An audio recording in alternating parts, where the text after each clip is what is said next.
Buenos días, mi nombre es Regina Villalpando, soy del grupo de Tercero Naranja y el día de hoy voy a presentar acerca de la reforma electoral. La reforma electoral comienza el 7 de octubre de 1953 con el presidente en ese momento Adolfo Ruiz Cortines.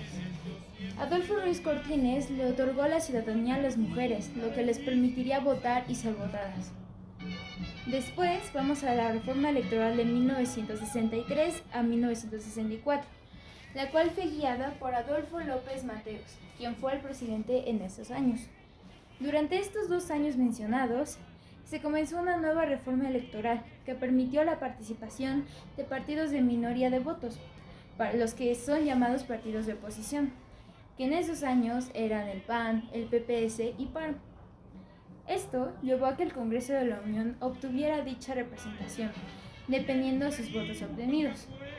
Como ejemplo de las elecciones del 5 de julio de 1964, en total, todos los partidos ya mencionados hicieron un 15.3% en la Cámara de Diputados, así como en el Congreso ya reconocido por la ley de ese año. Ahora vamos a la reforma electoral de 1977, la cual fue guiada por José López Portillo. José López Portillo se diferenció con su reforma de las demás por su importancia y trascendencia, ya que sentó las bases para la creación de un nuevo sistema electoral. Esta reforma se derivó de los pobres resultados de las elecciones de 1976, en la que hubo una falta de confianza ciudadanía por sus elecciones pasadas. Por lo cual, en 1977 se dio una de las leyes que llevaron a una verdadera democracia a México, lo cual se basaba en un proceso de competencia mayor para que los partidos que comenzaban a participar fuera por los incentivos políticos dados, creando una mayor flexibilidad en cuanto a la predominancia de un solo partido. Después seguimos con la reforma electoral de 1986, la cual fue guiada por Miguel de la Madrid. Miguel de la Madrid comenzó su reforma el 19 de junio de 1986. Se emitió un acuerdo en el Diario Oficial de la Federación a diversos grupos políticos y sociales, y la ciudadanía en general también, para así conocer sus opiniones y propuestas para mejorar el sistema. Además, se usaron sus propuestas para mejorar el sistema y la participación ciudadana. De lo anterior, se derivó que se dieran las condiciones legales para una competencia entre partidos políticos, en iguales condiciones ahora, ya que se les daría recursos públicos necesarios para su financiamiento. Ahora sigue la reforma electoral de 1990, que es guiada por Carlos Salinas de Gortari.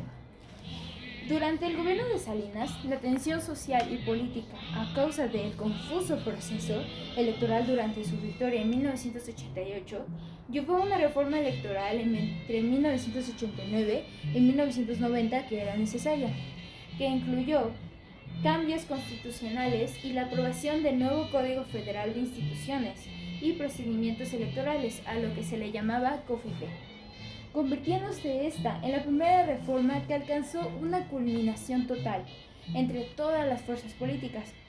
La oposición por primera vez tenía la capacidad de decisión junto al PRI. Además, con esta reforma, el Estado ya no tendría injerencia y empezaría un instituto regido por Fernando Gutiérrez Barrios, llamado Instituto Federal Electoral, llamado también IFE, que inició sus actividades el 11 de octubre de 1990. Ahora seguimos a la reforma de 1993 a 1994, que de igual manera era de Carlos Salinas de Gortari. Entre estos años hubo 2 reformas que se basaron en el financiamiento hacia los partidos políticos y a su vez crearon nuevas reglas que implican reportar sus ingresos y gastos anuales de campaña, y se les dictó un tope de gastos también. Se hicieron cambios en las metodologías para la selección de funcionarios de casilla, y a su vez en el año de 1993 reconoció como un derecho que los ciudadanos mexicanos pudieran participar como observadores electorales, lo que ahora se les llama, como te llaman, a ver las elecciones y a contar los votos. Después sigue la reforma electoral de 1996, la cual fue una de las más importantes y fue dirigida por Ernesto Zedillo. Esta reforma fue la que puso fin al control gubernamental en el proceso de organización de las elecciones federales, ya que se basó en dos principios.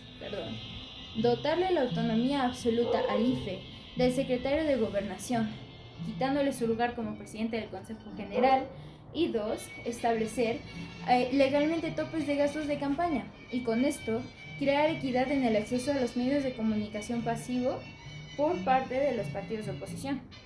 Por otro lado, se estableció un límite de representación de la primera fuerza política con un máximo de 300 a 500 escaños totales, por principio de mayoría relativa y representación proporcional. Además, se estableció el mínimo de 2% para que se mantuviera el registro de su partido. Asimismo, se reconoció también la figura de agrupaciones político-nacionales, a lo que se le llama la APN, como instrumentos de desarrollo de la vida democrática. Además, la acción de poder presentar inconstitucionalidades e inconformidades ante la Suprema Corte de la Justicia de la Nación, y esto llevó a revisiones de fondo al COFIPE, que le dieron mayor autonomía al IFE. El 30% del monto de financiamiento para cada partido se asignaba para gastos de campaña y un 70% se otorgaba incentivo a la competitividad, de acuerdo a la votación obtenida en la más reciente reelección para diputados federales. El Tribunal Electoral pasó a formar parte al Poder Judicial de la Federación como máxima autoridad jurisdiccional. La reforma electoral de 2002 es la siguiente, la cual fue regida por Vicente Fox. Esta buscó paridad entre hombres y mujeres y asimismo erradicar la discriminación política de género para llegar a una paridad de 50-50. Asimismo llega la misma reforma electoral de 2003 a 2005, que fue también por Vicente Fox de Quesada. En esta se fue reformado el Código Federal de Instituciones y Procedimientos Electorales para los partidos recién creados y se aprobaron reformas al COFIPE para garantizar la representación de estas nuevas agrupaciones. Se dio el derecho al voto también de residentes mexicanos en el extranjero, mediante la creación de la Comisión de la Coordinación del Voto de los Mexicanos en el extranjero y la coordinación del voto de los mexicanos en el extranjero también. La reforma electoral de 2007 y 2018. Esta fue regida por Felipe Calderón Hinojosa. Se dieron cambios relacionados a la reducción de tiempos de campañas, al financiamiento de partidos políticos y a la responsabilidad compartida entre partidos y candidatos. Se creó también la unidad de fiscalización de los recursos de los partidos políticos para el uso del IFE como ente de fiscalización de recursos. Se trató de la reforma más extensa en la legislación electoral del país. Esto derivado de la elección presidencial de 2006, la cual sería la más competida en la historia del país y que pondría a prueba el sistema democrático y las instituciones.